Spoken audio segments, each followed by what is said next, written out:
Faithful John. There was an old king who, having fallen sick, thought to himself, "This is very likely my deathbed on which I am lying." Then he said, "Let Faithful John be sent for." Faithful John was his best beloved servant, and was so called because he had served the king faithfully all his life long. When he came near the bed, the king said to him, "Faithful John, I feel my end drawing near, and my only care is for my son. He is yet of tender years, and does not always know how to shape his conduct. And unless you promise me to instruct him in all his actions and be a true foster father to him, I shall not be able to close my eyes in peace." Then answered Faithful John, "I will never forsake him, and will serve him faithfully, even though it should cost me my life." And the old king said, "Then I die, being of good cheer and at peace." And he went on to say, "After my death, you must lead him through the whole castle, into all the chambers, halls, and vaults, and show him the treasures that in them lie. But the last chamber in the long gallery, in which lies hidden the picture of the princess of the Golden Palace, you must not show him. If he were to see that picture, he would directly fall into so great a love for her that he would faint with the strength of it, and afterwards, for her sake, run into great dangers. So you must guard him well." And as Faithful John gave him his hand upon it, the old king became still and silent, laid his head upon the pillow, and died. When the old king was laid in the grave, Faithful John told the young king that he had promised to his father on his deathbed, and said, "And I will certainly hold to my promise and be faithful to you, as I was faithful to him, even though it should cost me my life." When the days of mourning were at an end, Faithful John said to the prince, "It is now time that you should see your inheritance. I will show you all the paternal castle." Then he led him all over all the place, upstairs and downstairs, and showed him all the treasures and the splendid chambers. One chamber only he did not open, that in which the perilous picture hung. Now the picture was so placed that when the door opened, it was the first thing to be seen, and was so wonderfully painted that it seemed to breathe and move, and in the whole world was there nothing more lovely or more beautiful. The young king noticed how Faithful John always passed by this one door, and asked, "Why do you not undo this door?" "There is something inside that would terrify you," answered he.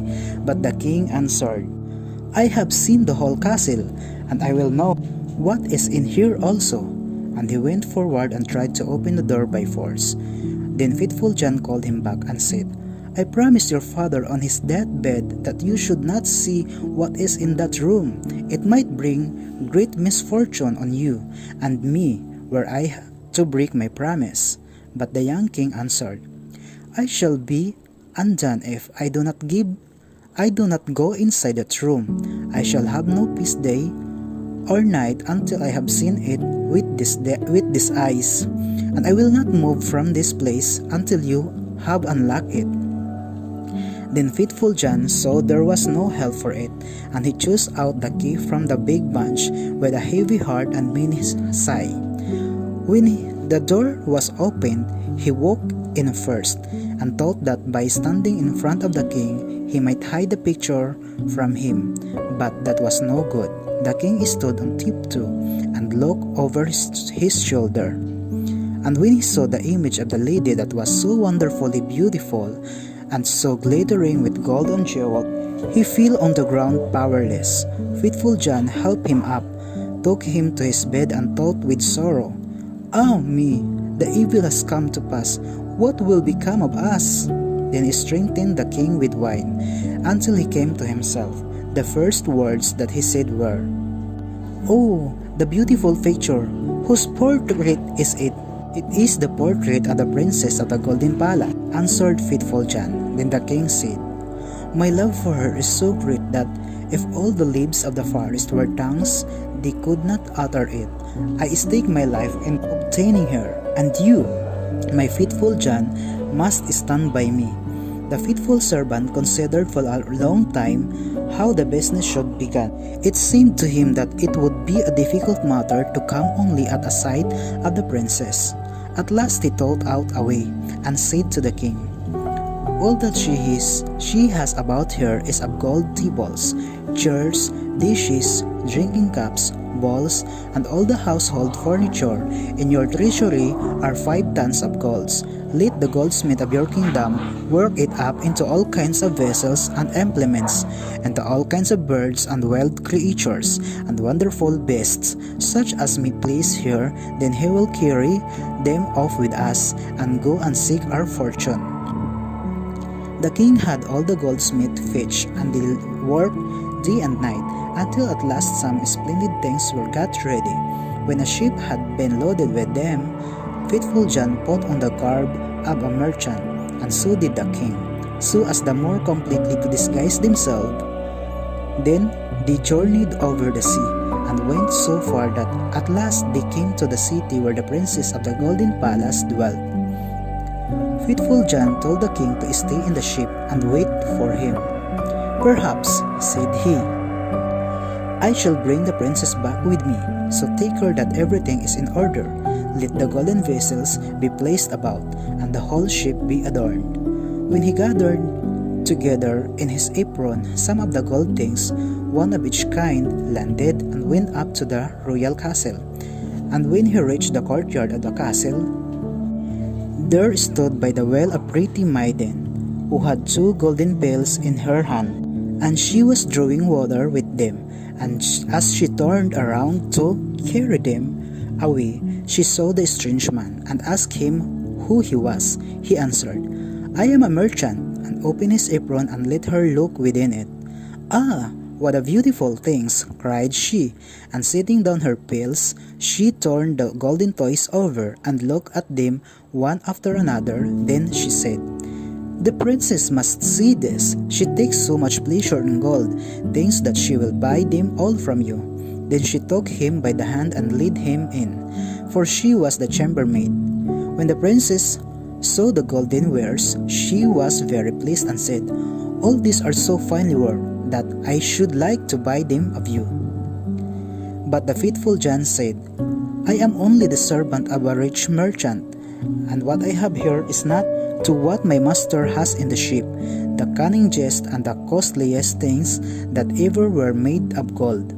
The princess then wanted it all to be brought to her, but he said, "That would take up many days. So great is the number of them, and so much space would they occupy, that there would not be enough room for them in your house." But the princess' curiosity and fancy grew so much that at last she said, "Lead me to the ship. I will myself go and see your master's treasures." Then the faithful John led her to the ship joyfully, and the king, when he saw that her beauty was even greater than the picture had set forth, felt his heart leap at the sight. Then she climbed up into the ship, and the king received her. Faithful John stayed by the steersman, and gave orders for the ship to push off, saying, "Spread all sail, that she may fly like a bird in the air." So the king showed her all the golden things, each separately, the dishes, the bowls, the birds, the wild creatures, and the wonderful beasts. Many hours were passed in looking at them all, and in her pleasure, the princess never noticed that the ship was moving onwards. When she had examined the last, she thanked the merchant and prepared to return home. But when she came to the ship's side, she saw that they were on the high seas, far from land, and speeding on under full sail. "Ah!" she cried, full of terror, "I am betrayed and carried off by this merchant. On that I had died rather than have fallen into his power." But the king took hold of her hand and said, "No merchant am I, but a king, and no baser of birth than thyself. It is because of my overmastering love for thee that I have carried thee off by cunning. The first time I saw thy picture, I fell fainting to the earth. When the princess of the Golden Palace heard this, she became more trustful, and her heart inclined favorably towards him, so that she willingly consented to become his wife. It happened, however, as they were still journeying on the open sea, the faithful John, as he sat in the forepart of the ship and made acoustic music, caught sight of 3 ravens in the air flying overhead. Then he stopped playing and listened to what they said one to another, for he understood them quite well. The first one, "Ay, there goes the princess of the Golden Palace." "Yes," answered the second, "but he has not got her safe yet." And the third said, "He has her though, she sits beside him in the ship." Then the first one spoke again, "What does that avail him? When they come on land, our fox-red horse will spring towards them. Then will the king try to mount him, and if he does, the horse will rise with him into the air, so that he will never see his bride again." The second raven asked, "Is there no remedy?" "Oh yes, if another man mounts quickly and takes the pistol out of the holster and shoots the horse dead with it, he will save the young king. But who knows that? And he that knows it, and thus it will become stone from two to knee." Then said the second, "I know further, that if the horse should be killed, the young king will not even then be sure of his bride.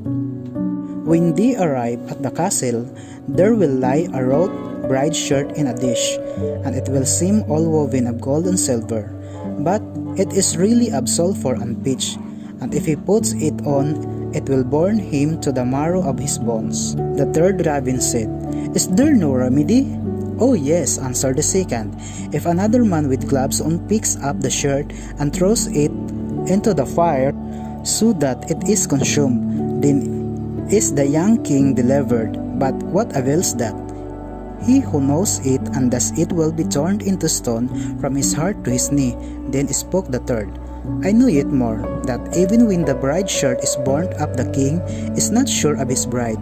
When at the wedding the dance begins, and the young queen dances, she will suddenly grow pale, and fall to the earth as if she were dead, and unless someone lifts her up and takes 3 drops of blood from her right breast, she will die.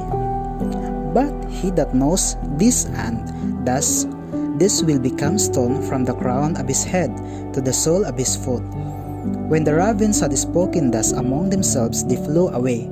Faithful John had understood it all, and from that time he remained quiet and sad, for he thought to himself that were he to conceal what he had heard from his master, misfortune would befall, and were he to discover it, his own life would be sacrificed.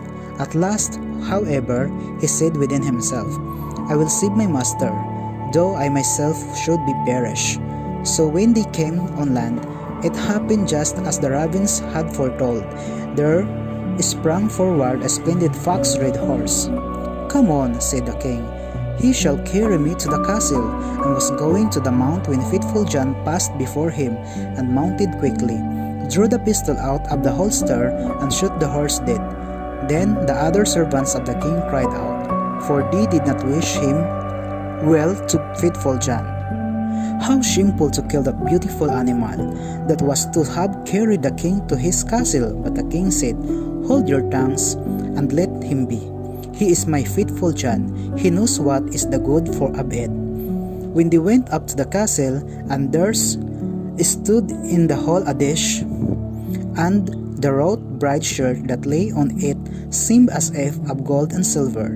The young king went up to it and was going to put it on, but faithful John pushed him away, picked it up with his glove and hands, threw it quickly on the fire, and there let it burn. The other servant began grumbling again and said, "Look, he is even burning up the king's bridal shirt." But the young king said, "Who knows but that there may be a good reason for it? Let him be, he is my faithful John." Then the wedding feast was held, and the bride led the dance. Faithful John watched her carefully, and all at once she grew pale and fell down, as if she were dead. Then he went quickly to her and carried her into a chamber hard by, laid her down, and kneeling, took 3 drops of blood from her right breast. Immediately she drew breath again and raised herself up. But the young king, witnessing all, and not knowing why Faithful John had done this, grew very angry, and cried out, threw him into prison. The next morning Faithful John was condemned to death and led to the gallows. And as he stood there ready to suffer, he said, "He who is about to die is permitted to speak once because his end. May I claim that right?" "Yes," answered the king, "it is granted to you." Then Faithful John said, "I have been condemned unjustly, for I have always been faithful." And he related how he had heard on the sea voyage the talk of the ravens, and how he had done everything in order to save his master. Then cried the king, "Oh, my faithful John, pardon, pardon, lead him down." But Faithful John, as he spoke the last word, fell lifeless and became stone. The king and queen had great grief because of this, and the king said, "Ah, how could I have evil rewarded such faithfulness?" And he caused the stone image to be lifted up and put to stand in his sleeping room by the side of his bed. And as often he saw it, he wept and said, "Would that I could bring thee back to life, my faithful John." After some time the queen bore twins, 2 little sons that grew and thrived, and were the joy of their parents. One day, when the queen was in church, the 2 children were sitting and playing with their father, and he gazed at the stone image full of sadness, sighed and cried, "Oh, that I could bring thee back to life, my faithful John." Then the stone began to speak and said, "Yes, thou canst bring me back to life again, if thou wilt bestow therefore thy best beloved." Then cried the king, "All that I have in the world will I give up for thee." The stone went on to say, "If thou wilt cut off the heads of thy 2 children with thy own hand, and besmear me with their blood, I shall receive life again." Then the king was horror-struck at thought that he must put his beloved children to death. But he remembered all John's faithfulness, and how he had died for him. And he drew his sword and cut off his children's heads with his own hand. And when he had besmeared the stone with their blood, life returned to it. And faithful John stood alive and well before him, and he said to the king, "Thy faithfulness shall not be unrewarded." And taking up the heads of the children, he set them on again, and besmeared the wound with their blood, upon which in a moment they were whole again, and jumped about, and went on playing as if nothing had happened to them. Now was the king full of joy, and when he saw the queen coming, he put the faithful John and the 2 children in the great chest. When she came in, he said to her, "Hast thou prayed in church?" "Yes," answered she, "but I was thinking all the while of faithful John, and how he came to such great misfortune through us." Then said he, "Dear wife, we can give him life again, but it will cost us both our little sons, whom we must sacrifice." The queen grew pale and sick at heart, but said, "We owe it him because of his great faithfulness." Then the king rejoiced because she thought as he did. And he went and unlocked the chest and took out the children and faithful John, and said, "God be praised, he is delivered, and our little sons are ours again." And he related to her how it had come to pass. After that, they all lived together in happiness to their lives' end.